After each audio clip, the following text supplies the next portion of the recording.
Dumelang, we're in the next part. I'm still feeling distracted, but this is life. We just move on because, life moves on. I was speaking about the anxious, ambivalent relationship that women have with men. Thanks to the fall of Adam and Eve, the curse that is on us, women having a strong desire for men, but men being cursed to lord it over women with an iron fist. The result is Hunger Games arena for women, where they compete for scraps of food, and the scraps of food in this instance proverbially is the man. And so essentially we hunger with each other, we fight each other for scraps of affection from these guys. That's what's good. And I was speaking about Dipina Zepedi that speak of this curse that are in the world. Two artists that are worldly, but they basically, in fact I shall even speak of the third one too, that speak about this issue. It is such the bane of the male and female dynamics existence that lots of songs are dedicated to it. We get this side of songs where men are entirely misogynistic, could not care about the emotions of women, especially within rap culture, and women are just these groveling gangsters. It's just groveling gangsters, it's literally gangster stuff, but they're groveling. Okay, let me start with the songs on this side. In fact, the ones that are rapper, I shall not even speak to them. You know how bad it is there. But for the women, this is their hard cry. Let's start first with Beyonce. I'm not even going to sing the whole song, just portions that highlight this pandemic. It is literally, no, it's not even a pandemic anymore. It's not spreading, it's endemic, it's part and parcel. But God says that follow the second Adam, that he might snatch you out from the flames of hell, so you don't have to be subjugated to the tyranny of thinking like the first Adam and maintaining the curse of said first Adam. Beyonce. What is the name of this song? Mara, you will know it. He's always laughing and flirting with me, and you act like you don't even care. As a matter of fact, you've been real distant lately, acting like I'm not even there. He says that you don't deserve a girl like me. I'm starting to think that he's right. Baby, if you let him take me from you, I guess I'll finally see. If you let him take me from you, you never wanted me. Let this happen and it proves that your love was never true. If you let him take me from you, baby, if you let him take me from you. Why is it that when we go out together as with one crew, I start to hang with you, whatever, chill or whatever, and your homeboy's more interested than you? He pays more attention to me than you lately. I'm tempted to pay attention to him too. Baby, I guess I'll finally see. And then here's the kicker.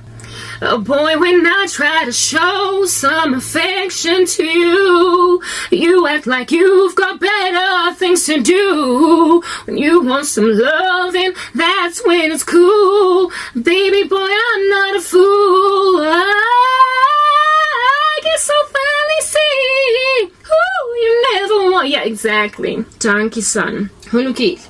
That song, Beyonce, is basically lamenting about this dude that's aloof until he wants sex. Like I said, misogyny, right, causes these men to understand, recognize that they've got needs. However, not sufficiently enough for them to broad scale, generalistically just cater to the woman that they get these needs from. Like being nice to me 24 hours a day, not just at night before cloth type thing. It's, however, unfortunate because, here's Beyonce. If you let him take me from you, I guess I'll finally see. Why in the world are you still there? Why are you still crying, complaining that he is unaffectionate? Abafazi in relationships that convert them into mendunsa. Convert them into this gorgon whose hair is made of snake, and every time she looks at a man, he turns into a stone. She gets made into this adulterous random that frankly is insufferable and makes the living existences of all other women insufferable. Uyakhenya lo Chegin, uyabhora, akathandeki, abanye abafazi abamfuni, kodwa ke nandabu ne-attitude cause yena uyazi ukutshontsha amadoda. Okay, alrighty. The next song, Mooney Long. Yona he I get to be 100% ne. Lea Beyonce I get to be sendele bono ke baizitse ka di lyrics. But Mooney Long has the song. called That Pain. That Pain. She be crying in the beginning of the song and some, why won't you just tell me how you feel? Oh, why is it that you won't keep it real? Oh, wow. I wanna love a homie friend, someone who's genuine. But you will then pretend if you don't know me now, you know me back then. Things are different. Let me show you how I'm not the same. I've changed, and you got then I'm into who, and then didn't do. That's that pain. That's that pain. Do you feel that pain? That pain. Oh, that's that pain. Do you feel that pain? I hope you cry. I hope it crosses your mind at least once a day. Now I'm that chick that I'm gonna keep my petty low, and then before I put on a show, I'll wake the whole neighborhood up. I make a brother wish he would love me better, treat me good. You know me back then.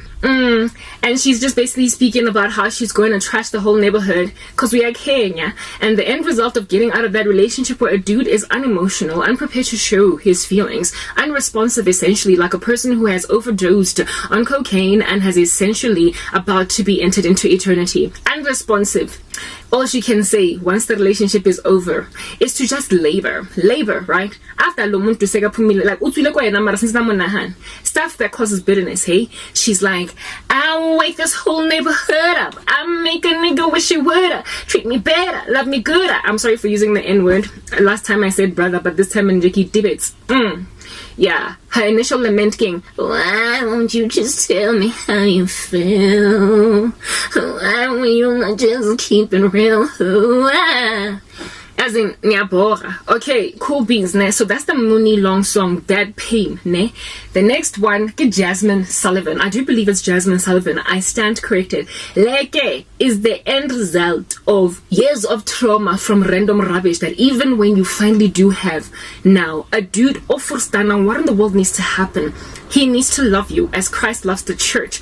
You are so bent on just literally sticking around. I told you in the first part, I spoke about how these women have got trauma bonding. They have got an attachment style to these men called anxious ambivalence.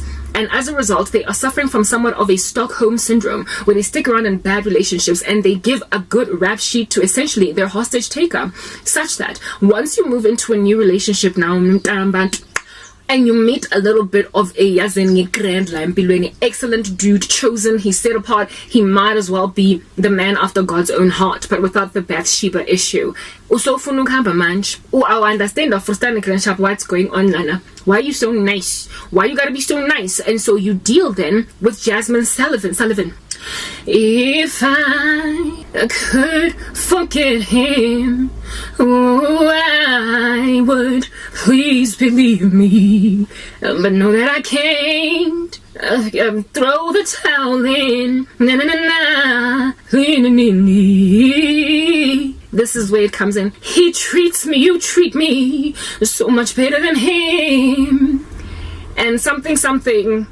When it comes to something, he is no competition, but I'm in love with another man. Okay, she speaks even later on about how it is that this dude is not even that great to her. But when she's with him, she can't deal. She is with a worse guy. She's cheating on her husband with a dude that's not that great to her. But she can't help it. If I could forget him, no, I would. Please believe me. And then next thing, you are Judith in the movie Temptation. You've got a great husband and you end up with this harlotrous fool called Harvey, okay? Harvey. And you end up messing up your entire life because you cheated, because you wanted the dude that treats you like trash. I'm exhausted highlighting all of these matters. That hurt guys thanks to being in love with a fool and who were groveling at the feet. He's always laughing and flirting with me. And you are groveling at the feet of a dude that you should leave so that you don't end up an adulteress. And the end result is Proverbs 7. It's just like it. Next part.